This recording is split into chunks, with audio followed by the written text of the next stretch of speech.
estamos inaugurando el living de Ciudad U de nuevo porque acá estamos con Macarena Fernández. Bienvenida, Maca, ¿cómo estás? Hola, Coti, ¿cómo estás? Gracias por invitarme. Bueno, y vamos a hablar de algo muy importante que es la alimentación para nosotros y sobre todo cómo está unida las emociones negativas, el estrés sobre todo y la depresión a la comida. ¿Cómo ustedes pueden estudiar eso y darse cuenta que nos está haciendo mal?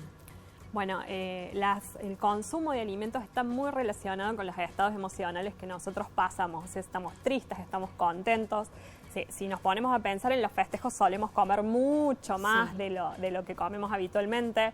Cuando estamos tristes, solemos pedirnos, ¿quién no se pide el kilo de helado para comer, para bajar ahí un poquito el bajón? Sí.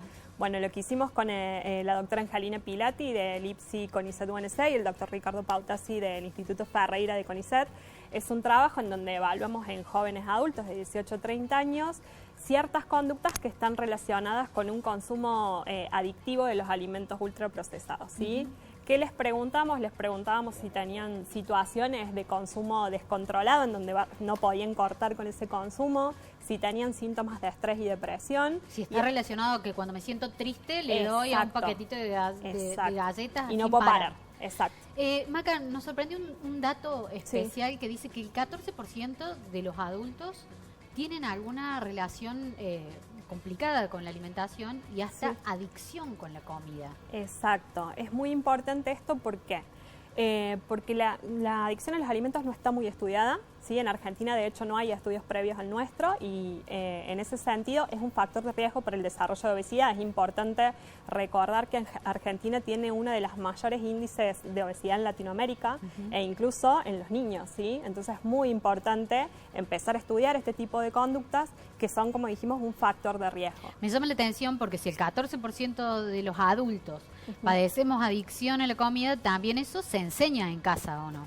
Sí, tiene que ver mucho, por ejemplo, con factores que tienen que ver con la crianza, la falta de monitoreo a veces en lo que comemos, en la elección de alimentos ultraprocesados, que son alimentos que son ricos en grasa. Claro, frenemos ahí. Sí. Exactamente. ¿Qué son los ultraprocesados? Porque decimos siempre, no, esto no, porque es ultraprocesado, pero al final cuando vamos al súper no nos damos cuenta qué es ultraprocesado y qué no, que en el súper hay bastante de eso. Exacto, la mayoría diríamos que es ultraprocesado. O sea, los alimentos ultraprocesados son alimentos que están diseñados para que nosotros no los paremos de comer básicamente por la industria alimentaria. Son alimentos que son ricos en grasa, en sal y azúcar, que hacen que sean muy, muy sabrosos, pero muy sabrosos, y que sigamos comiéndolos a pesar de que ya no tenemos hambre, ¿sí?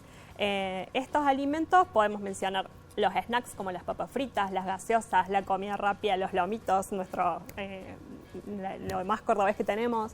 Que lo comemos de un saque rapidísimo. Exacto. Y no nos damos cuenta que el cuerpo tal vez nos está diciendo basta. Exacto, exacto. Es esa pérdida de control sobre lo que queremos comer, sobre las porciones que queremos comer. No tenemos hambre, pero no podemos cortar con este comer. Bueno, ya tenemos una base sobre cómo se relacionan las emociones negativas con nuestros alimentos, pero ustedes fueron un poquito más allá a estudiar puntualmente sobre los adolescentes o los estudiantes, los jóvenes.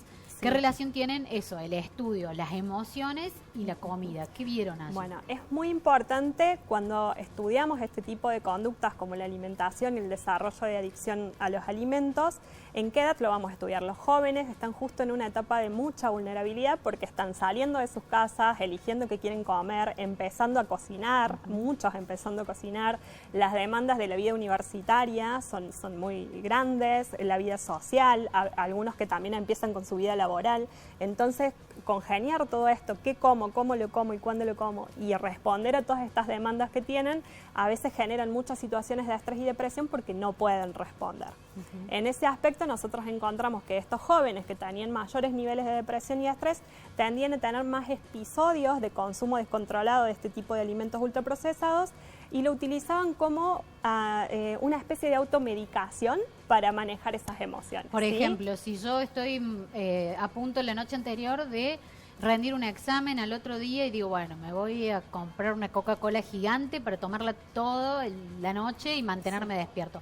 ¿Eso es una conducta adictiva? Siempre hay que tener en cuenta que la conducta adictiva es un patrón que se tiene que mantener en el tiempo y que tiene que generarle angustia a la persona. A ver, si es como la copa de vino que hay gente que se toma a la noche, a veces uno piensa que es lo tengo o no lo tengo, es más como una dimensión, ¿sí? Sí. Vos te podés comer una bolsa de papas fritas, podés tomarte una Coca-Cola para sentirte mejor, porque esto hacen este tipo de alimentos, pero si eso se mantiene en el tiempo y vos seguís consumiéndolo a pesar de que te genera mucha angustia, y además consecuencias en la salud, tanto física como emocional, ahí sí ya tenemos un problema, ¿sí? Bien. Y ahí, Macarena, me gustaría puntualizar, hablamos del problema, pero también qué herramientas tenemos o a quién debemos acudir en estas ocasiones en donde identificamos esos síntomas. Bueno, en cuanto a herramientas, siempre en lo cotidiano, cuando todavía eso no está, tratar de empezar a conseguir, a comer alimentos más naturales, tratar de reducir el consumo de ultraprocesado, entendiendo que es difícil con el ritmo de vida que llevamos, ¿sí? Cuando ya tengo este problema e identifiqué que tengo esta pérdida de control sobre la ingesta, que no puedo, que me agarro un antojo y no puedo dejar de pensar en esa bolsa de papas fritas que me quiero comer y eso me genera malestar, acudir a algún profesional que esté formado en nutrición, formado en psicología también, o sea, un enfoque de psiconutrición y en conductas adictivas, porque tiene que ver con eso también. Macarena, te agradecemos muchísimo, hiciste un panorama del estudio, lo pueden leer también porque está allí puntualmente detallado en un Ciencia para que ustedes puedan verlo un poquito más. Gracias por compartir con nosotros. Muchas gracias.